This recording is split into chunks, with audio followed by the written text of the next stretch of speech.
Viúvas de guerra. O leitor nos fez uma pergunta interessante sobre a duplicidade feminina.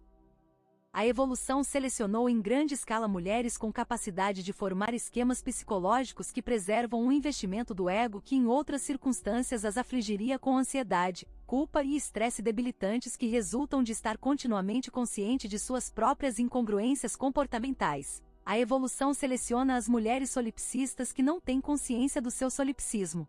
Você pode, por favor, falar mais sobre esse assunto, Rolo? Eu acho fascinante. Ok, fechem as escotilhas, estamos indo para águas perigosas. O que sugiro é que a propensão das mulheres ao solipsismo é um mecanismo psicologicamente evoluído. Em outras palavras, isso ajudou as mulheres a lidarem com as duras realidades do passado, a fim de desenvolver um senso mais concentrado de interesse próprio. Para entender isso, você precisa entender a função cerebral e a química das mulheres. Eu não vou detalhar muito isso, mas basta dizer que numerosos estudos mostram que um cérebro feminino é programado para resposta emocional e comunicação em um nível mais complexo do que os homens. Eu acho que esse é um ponto bem estabelecido para meus leitores, mas se você discordar, bem, isso terá de ser o tópico de outro post. Dadas as duras realidades que as mulheres tinham que suportar desde a era paleolítica, era melhor que elas evoluíssem psicologicamente um senso de identidade mais resiliente às brutais mudanças pelas quais ela poderia esperar ser submetidas. Considere o investimento emocional que uma mulher precisa para ser mãe de uma criança que pode ser levada ou morta a qualquer momento.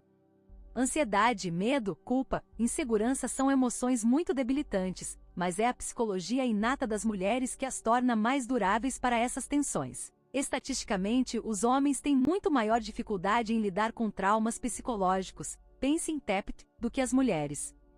Por que isso deveria ser? Em face disso, você pode pensar que a melhor capacidade dos homens de se remover racionalmente do emocional os tornaria melhores em lidar com o trauma psicológico, mas na verdade o caso é o inverso. As mulheres parecem ter uma capacidade melhor de aceitar o sacrifício emocional e seguir em frente, ignorando essas tensões ou bloqueando-as completamente de sua percepção consciente. As mulheres que possuem uma capacidade empática mais pronunciada indubitavelmente serviam a nossa espécie nutrindo os jovens e compreendendo dinâmicas sociais tribais. No entanto, isso era também uma responsabilidade em relação a uma mudança hostil em seu ambiente. A síndrome de Estocolmo é muito mais pronunciada nas mulheres cativas. A história de Jaicei do Guardo vem à mente. Por que isso acontece? Porque o ambiente periférico das mulheres ditava a necessidade de desenvolver mecanismos psicológicos para ajudá-las a sobreviver. Foram as mulheres que puderam fazer essa desconexão emocional quando as circunstâncias exigiram que sobrevivessem e vivessem para se reproduzir quando sua tribo fosse dizimada por uma tribo superior. Isso também é conhecido como dinâmica da noiva de guerra. As mulheres desenvolvem uma empatia com seus conquistadores por necessidade. Os homens são o sexo descartável, as mulheres, o sexo preservado. Os homens simplesmente morreriam em favor de um agressor superior, mas as mulheres seriam reservadas para a criação. Por isso, serviu um imperativo feminino evoluir a capacidade de cortar os laços emocionais anteriores mais prontamente, em favor de seu novo captor, e se concentrar em uma psicologia mais autoimportante, o solipsismo. Agora, aqui é onde eu vou sair do trampolim e entrar na teoria. É minha opinião que muito do que os homens se queixam ser atos dúbios de indiferença em relação a eles, estão realmente enraizados nesse solipsismo feminino inato. Essa é uma afirmação ousada, eu percebo, mas eu diria que o que os homens pensam ser uma indiferença sem importância em um fim de relacionamento, ou em chités implacáveis, são, na verdade, uma mulher que usa esse solipsismo inato e autoconservador. Combine hipergamia com os ambientes cronicamente hostis do passado, e você acaba com um solipsismo feminino moderno. Acrescente a isso um sentido aculturado de direitos femininos, convenções sociais que desculpam essa duplicidade, e um constante desorientamento de intenção pelas próprias mulheres, e você chega onde estamos agora. Como se isso não bastasse, inclua o elemento de hipergamia e a contagem regressiva em termos de fertilidade e provisão de longo prazo com que uma mulher deve lidar antes de atingir o muro iminente, e agora você tem uma visão mais completa das condições e estresses que necessitam dessa natureza solipsista.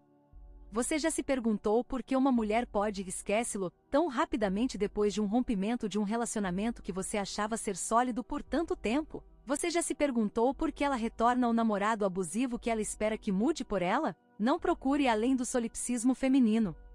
Depois de ler tudo isso, posso entender se alguém acha que essa é uma observação muito niilista. Deixe-me ser claro, essa dinâmica é real por ordem de graus para mulheres individuais. As condições de uma mulher podem ser tais que ela nunca precise tocar nessa reserva.